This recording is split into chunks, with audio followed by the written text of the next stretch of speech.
Tim hukum kubu Suryo CS mengajukan permintaan ratusan salinan dokumen kepada Pejabat Pengelola Informasi dan Dokumentasi, PIT, Polda Metro Jaya terkait tudingan ijazah palsu Presiden ke-7 RI Joko Widodo atau Jokowi.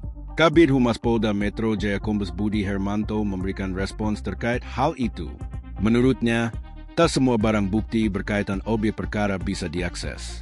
Sebab hal itu akan terungkap saat persidangan. Mengenai permintaan daftar 709 barang bukti yang diminta dibuka seluruhnya, pada prinsipnya materi pembuktian dan barang bukti akan disampaikan serta diperlihatkan dalam proses persidangan sesuai ketentuan hukum acara pidana. Kombes Budi kepada wartawan, Kamis, 5 Februari 2026. Budi menegaskan pada tahap penyidikan tidak semua informasi daftar barang bukti dapat diberikan secara utuh. Barang bukti harus dijaga sesuai ketentuan hukum yang berlaku. Penyidik mengedepankan perlindungan data pribadi serta kebutuhan menjaga integritas proses penanganan perkara. Ada ketentuan kerahasiaan penyidikan, jelasnya. Sebelumnya, kuasa hukum Bala RRT Refli Harun mendesak PIT Polda Metro Jaya agar memberikan salinan dokumen terkait ijazah Jokowi.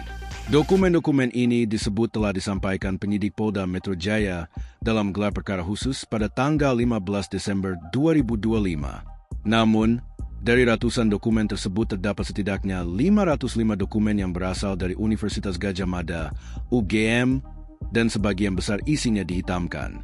Refli tidak mengetahui persis alasan dokumen itu dihitamkan. Atas hal itu, pihaknya mengajukan permohonan permintaan salinan dokumen berkait ijazah Jokowi. Berdasarkan keterangan yang disampaikan pada gelar perkara khusus, kami meminta salinan ijazah saudara Joko Widodo berikut daftar 709 yang mereka sebut dokumen surat yang disampaikan pada acara tersebut. Ujar Refli membacakan surat di Mapolda Metro Jaya, Jakarta Selatan, Kamis, 5 Februari 2026. Selain itu, tim hukum Bala RRT juga meminta daftar 505 item barang bukti sebagaimana tercantum dalam surat tanda terima Polda Metro Jaya dari Universitas Gadjah Mada tertanggal 21 Juli 2025. Permohonan tersebut diajukan untuk kepentingan perlindungan hak-hak hukum kliennya yang telah ditetapkan sebagai tersangka. Refli menyatakan baru mengajukan secara langsung permintaan dokumen surat itu kepada PIT Polda Metro Jaya pada hari ini Kamis, 5 Februari 2026. Dalam surat tersebut, tim hukum Bala RRT juga menegaskan permohonan didasarkan pada Undang-Undang Keterbukaan Informasi Publik. Jadi dasar dari permohonan ini adalah Undang-Undang Kebebasan Informasi Publik. Jadi ada hak publik untuk meminta informasi publik yang tidak dikecualikan, ujar Refli.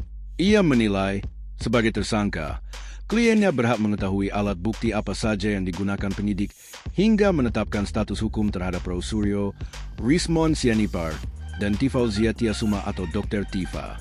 Kalau itu informasi umum, apalagi ini terkait dengan barang bukti atau alat bukti yang bisa menersangkakan orang, maka tentu justifi untuk meminta sebenarnya barang bukti apa sih yang sudah diberikan, tegasnya. Sementara itu, kuasa hukum Bala RRT lainnya, Abdullah Al-Katiri menyoroti penghitaman sebagian besar dokumen yang diterima dari PIT UGM. Tadi sudah dibacakan bahwa 790 dokumen atau surat yang dikatakan oleh Bang Refli tadi itu adalah kami dapatkan dari gelar perkara, katanya. Ia menyebut pihaknya memperoleh berita acara penerimaan dokumen dari PIT UGM yang menyatakan ada 505 dokumen diserahkan ke penyidik, namun isinya banyak dihitamkan. Padahal ada konsekuensi ya kalau dihitamkan itu harus melalui uji konsekuensi, ujarnya. Penghitaman dokumen tanpa uji konsekuensi menimbulkan pertanyaan, terlebih kliennya telah berstatus sebagai tersangka. Ia juga meragukan apakah ratusan dokumen tersebut benar-benar relevan sebagai barang bukti tindak pidana. Dan kami tidak yakin bahwa 709 dan sampai 505 itu adalah benar-benar bukti dari perbuatan pidana, ucap Al-Katiri. Yang dimaksud barang bukti itu adalah barang bukti yang berhubungan langsung dengan perbuatan pidana, pungkasnya.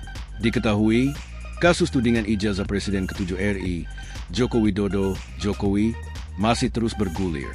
Polda Metro Jaya yang menangani kasus itu pada awalnya menetapkan 8 tersangka kasus ijazah Jokowi yang dibagi menjadi 2 klaster. 5 tersangka dalam klaster pertama adalah Egy Sujana, Kurnia Tri Rohyani, Damai Hari Lubis, Rustam Effendi, dan Muhammad Rizal Fadillah.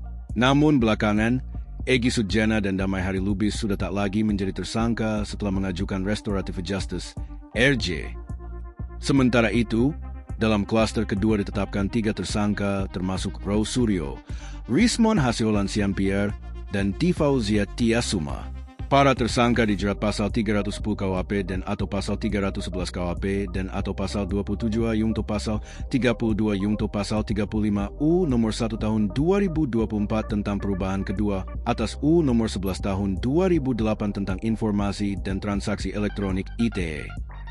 Download Tribun X sekarang, menghadirkan lokal menjadi Indonesia.